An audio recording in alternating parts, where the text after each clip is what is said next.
Qu'est-ce qui se passe? On est où là? J'ai dormi longtemps? Les podcasts Fun Fact qui parlent des bébés, mais pas que. Aujourd'hui...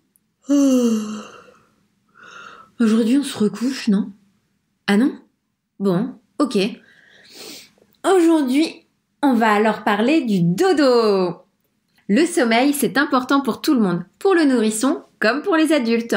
D'ailleurs, le manque de sommeil, c'est très certainement la chose la plus difficile à vivre pour un jeune parent. Et mal dormir, avec ou sans enfant, en plus de développer votre irritabilité, peut avoir des conséquences à long terme. Mais pas de panique, on a la solution. Enfin, j'espère. Déjà, le chiffre qui fait mal. Les jeunes parents dormiraient moins de 5 heures par nuit l'année qui suit la naissance de bébé. C'est peu, c'est très très peu. Mais en même temps, c'est quoi à côté de l'homme qui a passé 11 jours sans dormir? Il est anglais et s'appelle Tony Wright. Il raconte qu'il aurait tenu en jouant au billard, en envoyant des emails et en buvant du jus de carotte. Ouais, du jus de carotte. C'était peut-être pour lutter contre la mauvaise humeur liée au manque de sommeil. Mais en vrai, il s'est surtout occupé comme il pouvait. Alors, ne refaites surtout pas ça chez vous. C'est très certainement pas un professionnel et il avait probablement beaucoup de temps à tuer. En tout cas, c'est très mauvais pour le corps, donc faites dodo. En revanche, on a été demandé à un pro dans le domaine, le morse, l'animal marin. Et lui, c'est sûr, c'est un pro. Il peut tenir 84 heures sans dormir. Revenons à nous. Du coup, on a été où? Ah oui. 5 heures de sommeil par nuit pour vous les parents. Alors que bébé, lui, dormira entre 12 et 14 heures par jour jusqu'à ses 1 an, soit 5400 heures. Et une année fait environ 8760 heures. Donc, bébé dort clairement plus de la moitié de son temps. Un peu comme les chats. Les chats dorment 70% de leur temps. Feignasse, je te jure. Et après, ça miaule parce que t'as oublié les croquettes au supermarché. Après, dites-vous que si vous avez l'impression de faire un transfert d'heures de sommeil entre bébé et vous, c'est pour la bonne cause. Car si bébé dort autant, c'est pour son bon développement. Pendant que le petit fait maturer son cerveau, papa et maman abîment le leur. Bon, allez, blague à part, on rigole, mais il y a peut-être une solution à tout ça.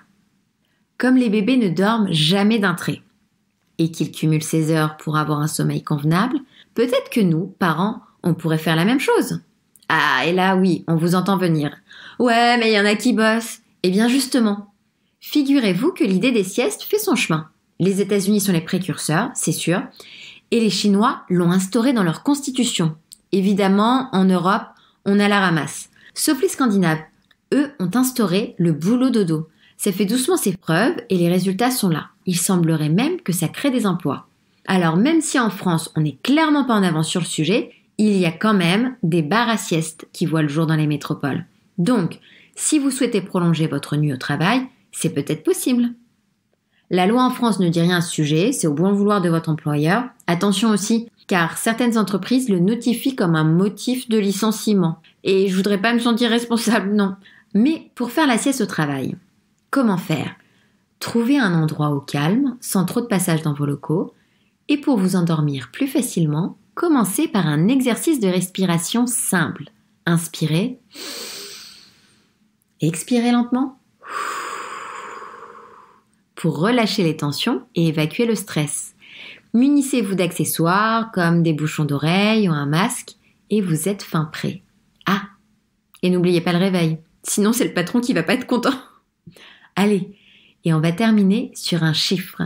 1170, c'est le nombre de kilomètres que vous parcourez pour bercer bébé par an. L'équivalent de 28 marathons. Sur ce, on va s'entraîner. À bientôt dans le prochain épisode.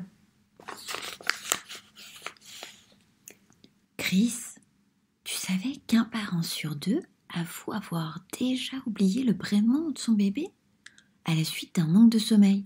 T'y crois, toi? Moi, avant, j'arrivais pas à me rappeler de ton prénom. Pourtant, je dormais bien la nuit.